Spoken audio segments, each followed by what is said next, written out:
Morgan Stanley and Bank of America wrapping up earnings for the financial sector this morning, at least for the major banks here, with both firms beating expectations for revenue and earnings in their first quarter. We're looking at Morgan Stanley continuing to rise here, a little over 3%, while Bank of America reversing earlier gains, down about 4% in the trade right now. Joining us to discuss all of these results, we have Stephen Biggar, Argus Research's Director of Financial Services Research. Stephen, thank you for joining us. Obviously, we'll dig into the details, but just want to start off on your major takeaways. What do you think the thesis is coming out of these major bank earnings? Well, certainly the capital market side of these global banks are doing much better, right? Investment management, wealth management, investment banking, trading, financial advisory is a bit weak. That's kind of a sideshow at this point, but certainly that's been the strength. The lending businesses, the net interest income component has faced some struggles with anemic loan growth and higher deposit costs over last year. So not much growth there. But clearly the theme is a resurgence in capital markets at this point. Is that something that you think is going to continue here for the current quarter and then looking ahead? We do. I think this is finally a durable upturn in investment banking. Advisory revenues should in particular gather speed in the latter quarters of this year. We had a very strong first quarter in terms of announced deals, and banks won't make those revenues until, of course, the deals close later this year or even early next. So that sets up a pretty good pipeline of revenues there. Actually, sponsors now are sitting on a lot of assets in the private market. They're going to want to unload those assets and generate returns for their investors. So that either goes public or privately to another investor. And actually, Ted Pick on the Morgan Stanley call talked about that as well.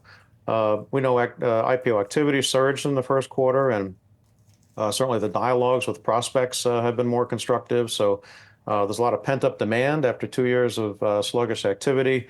And we're near record market valuations, and that's very favorable for private to public conversions. So after some false starts last year, it looks like it's a more durable upturn here.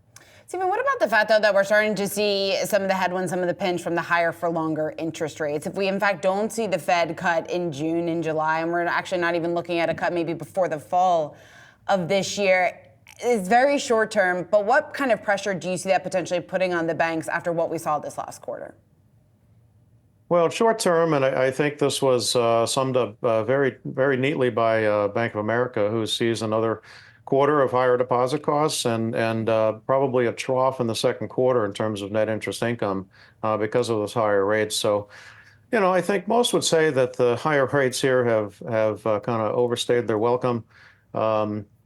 As bank analysts, we're generally rooting for higher rates. Banks are asset sensitive, and that means their assets reprice faster than their liabilities and benefit from higher interest rates. But clearly, we're at a point where loan growth has just fallen to the very low single digits here.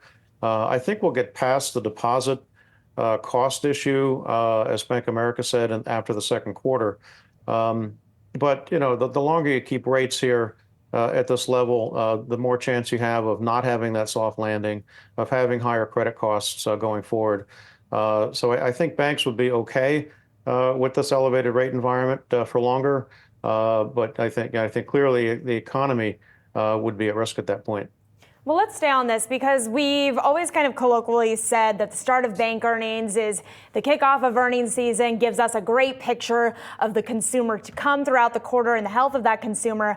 But I'm curious what consumer read we're getting from these big banks at this point, because we have, Morgan Stanley with $95 billion in new assets. You just mentioned the higher credit costs, and we have just this kind of newer and seemingly higher income consumer at some of these bigger banks. So does it still hold that we're getting a read on the overall American consumer from these earnings?